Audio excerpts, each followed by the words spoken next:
He left the motel key on my desk.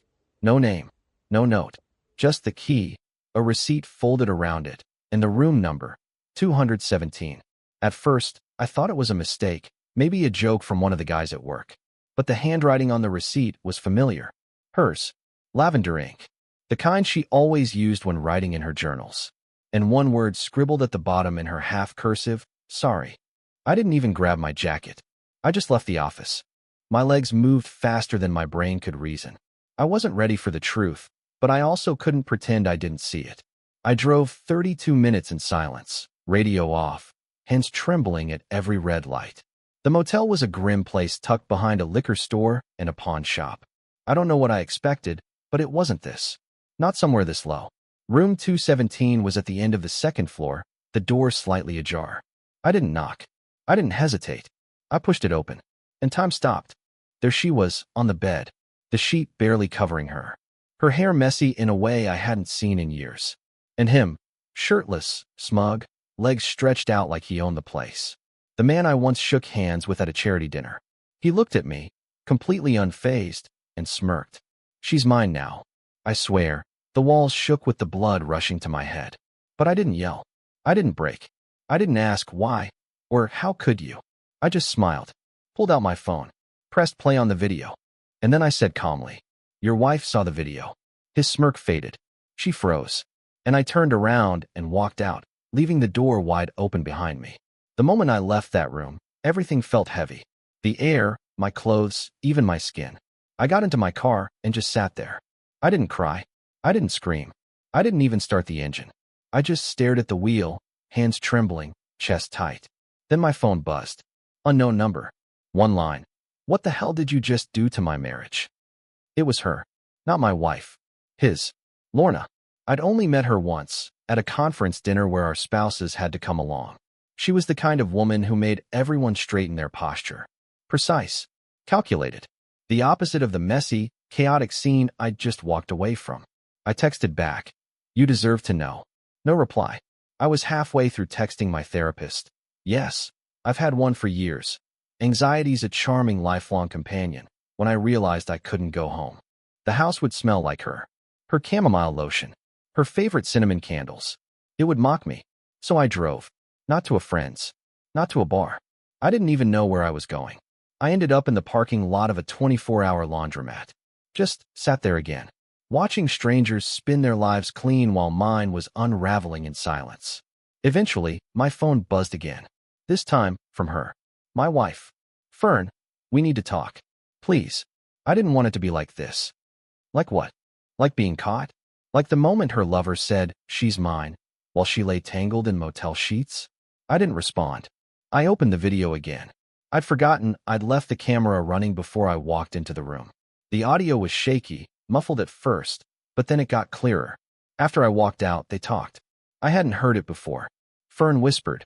He recorded it. I think he sent it to someone. Briggs replied. So what? He's spineless. He won't do anything. He never does. Spineless. That word echoed. Not sad. Not betrayed. Not hurt. Just spineless. I sat there gripping my phone so tightly I thought I might crush it. Every part of me wanted to disappear. But another part, one that had been buried under years of soft words and fake forgiveness, started to wake up. It didn't want revenge. It wanted truth. And truth wasn't done yet. I didn't sleep that night. I didn't go home either. I sat in my car, engine off, phone buzzing every hour, like clockwork. Can we talk? I'm sorry. It wasn't serious. Please answer. Every message chipped at me in a different way, but I didn't open a single one. Just let them pile up like unpaid bills.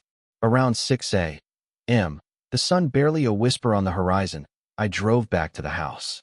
I wasn't sure why. Maybe I just wanted to grab a bag and vanish. Maybe I wanted to see if she'd actually come back. Either way, the moment I stepped into the kitchen, I knew she had. Her favorite tea mug was on the counter. She only used that weird ceramic one with the crooked handle when she was stressed. And on the table, beneath a sheet of paper towel, was a small wooden box. No note. No explanation. Just the box.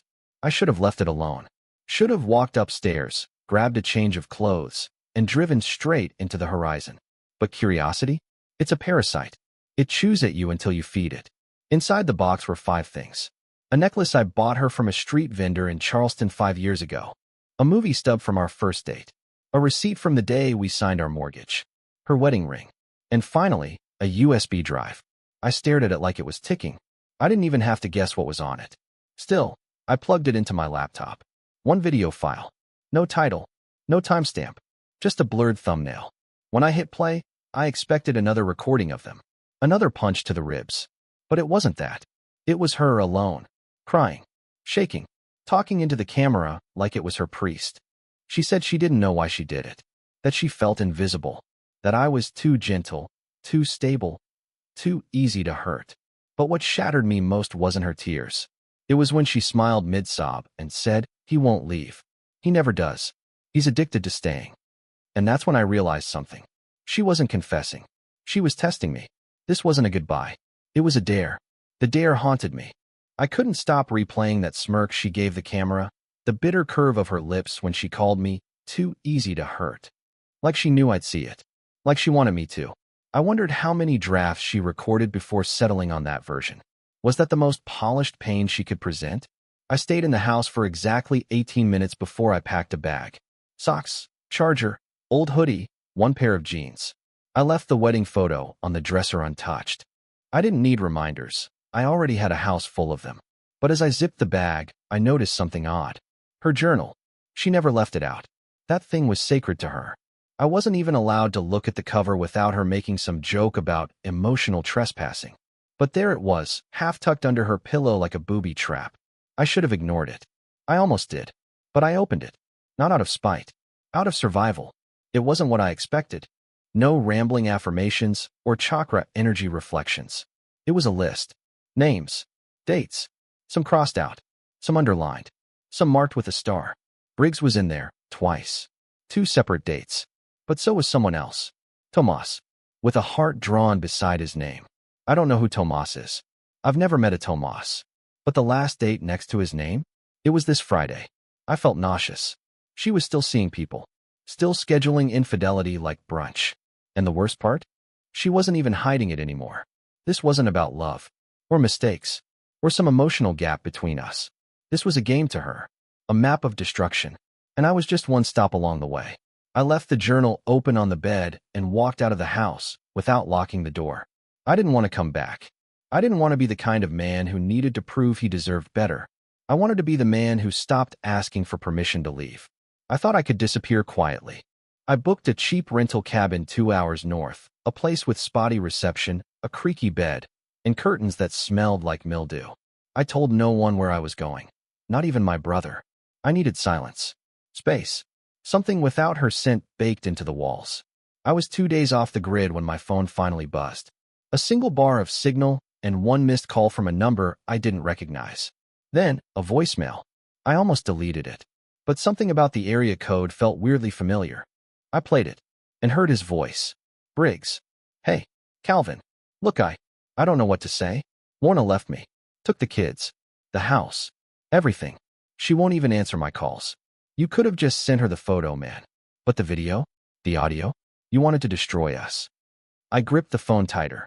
He kept talking. She said she knew everything even before your little stunt. That she'd been planning to leave me anyway. So congrats, I guess. You just sped up the timeline. Fern's been crying for 2 days straight. You broke her. I stood there in that dusty cabin kitchen, heart pounding, brain boiling with rage. I broke her? He ended the message with something that made my skin crawl. She said you found the journal. Careful, man. Not everything in there was meant for you. I didn't sleep that night. Not because of fear, but because something shifted inside me. A realization. There were still things I didn't know. Still lies hiding between lines of that journal. And the more I tried to escape it, the more it followed me. The next morning, I packed up the cabin, got in my car, and turned on my phone. Dozens of unread messages. But one stood out. A DM request on an old social app one hadn't opened in years. From someone named Tomassi. His profile picture? A selfie. Taken in my backyard. With my dog. I stared at the message for what felt like hours. Not because I was scared. Because I was confused. Angry. Intrigued. All at once. The photo wasn't old. I could tell by the patio furniture. It was the set Fern bought just last month. Tomas had been in my yard recently. Maybe even while I was still living there. His message was just one sentence. She's not who you think she is. No greeting. No context. No emojis. Just that chilling, loaded line. I didn't reply right away. I clicked on his profile first. It was mostly locked. No posts. No friends visible. But one tagged photo was public. It was a group shot, taken outside some artsy little cafe. And right in the middle, laughing like she had no care in the world, was Fern, sitting beside Tomas, her hand on his knee. It was dated 11 months ago. I felt sick. So this hadn't just been recent. She'd known Tomas for at least a year. That means while she was crying in my arms over her mom's cancer, she was texting him behind my back. While we were talking about refinancing the mortgage, she was out drinking overpriced lattes with him in broad daylight. I finally responded. What do you mean by that? He replied instantly, like he was waiting. Call me when you're alone. I'll tell you everything. Then a number. No area code. Local. I hesitated. I didn't want more secrets. More damage. But I also couldn't pretend anymore. If there were answers, I needed them. Even if they destroyed what little was left of my peace. I called. 1 ring. 2. Then a click. His voice was calm. Too calm. Calvin, you don't know me. But I know you. And I know what she did to your brother. I froze. What? You really think you were her first? A long pause. Then he continued. She was seeing me before she met you. And before that, Luke, your brother, he never told you? My hands went cold. The world spun sideways. I didn't hang up. I just listened, because I was finally starting to understand. This wasn't just betrayal. It was who she was. I couldn't speak. Not because I didn't have questions, but because my mind had completely detached from the moment. Tomas's words kept replaying in my ears like a broken tape. She was with your brother first. It didn't make sense. Luke and Fern had barely interacted. Or so I thought. Luke and I weren't close. Not since the year Dad passed, and Luke spiraled into silence.